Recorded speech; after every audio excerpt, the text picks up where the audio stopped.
Many pre-retirees are uncertain about their choices when it comes to enrolling in Medicare. There are two main ways to get your coverage. You can choose the traditional fee-for-service Medicare, known as Original Medicare, or a Medicare Advantage plan. Medicare Advantage plans are similar to an HMO, which stands for Health Maintenance Organization, or a PPO, which stands for Preferred Provider Organization.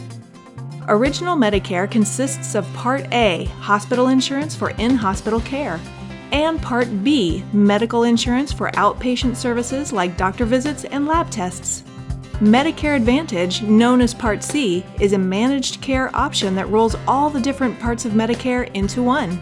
There may be extra coverage like dental and vision. And everyone on Medicare is eligible for prescription drug coverage, either from a Part D plan or a Medicare Advantage plan offering drug coverage. There are many considerations that can factor into the Medicare planning process. Let us help you with your important Medicare decisions. Visit our website or give us a call today.